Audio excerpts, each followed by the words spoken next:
Explain clearly with examples the distinction between magnitude of displacement over an interval of time and the total length of path covered by a particle over the same interval of time. कि displacement जो होता है, it is the shortest distance. It is the shortest distance between initial and final point and final point. ये तो गई कहानी.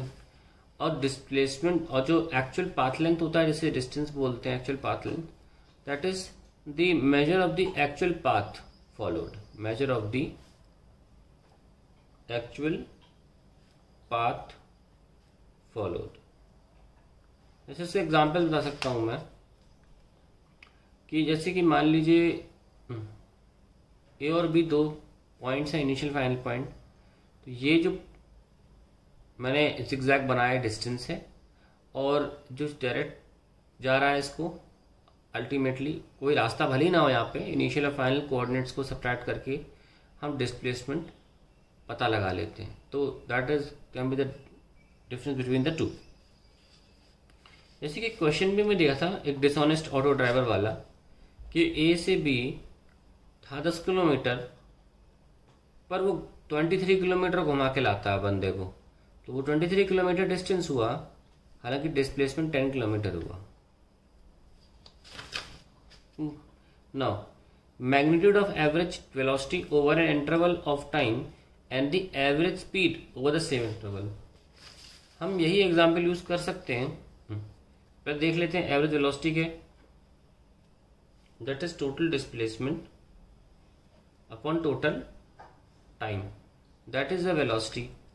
On the other hand, the average speed is total path length. Total path length upon total time. तो ये average speed है. Now हम example ले auto वाला भी ले सकते हैं. उस क्वेश्चन में क्लियरली गिवन था कि ऑटो वाला ये 23 किलोमीटर ट्रैवल करता है 10 मिनट में. मुझे टाइम ठीक से याद नहीं है, पर अगर मान लीजिए टी टाइम है तो 23 अपॉन टी ये आपकी स्पीड आ जाएगी. और उसी टाइम में डिस्प्लेसमेंट भी हुआ है तो आई विल 10 अपॉन टी, तो ये आपकी स्पीड आ जाएगी. तो आप ये आपकी वेलोसिटी आएगी. तो हम देख सकते हैं कि कैसे हम वेलोसिटी निकाल रहे हैं. उसके लिए डिस्प्लेसमेंट यूज करते हैं, स्पीड के लिए actual path length. Now show in both A and B that the second quantity is either greater than और equal to the first. Obvious सी बात है कि only when the motion is exactly in a straight line displacement और distance बराबर हो सकते हैं. सो मैं कह सकता हूं कि when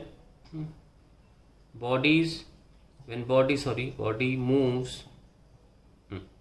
in straight line, only then displacement is equal to distance. कम तो हो ही नहीं सकता ना distance, and hence velocity equals to speed. तो कंडीशन क्या है? When the body is moving straight line. तो ये कंडीशन है जब ये दोनों चीजें बराबर हो जाएंगी.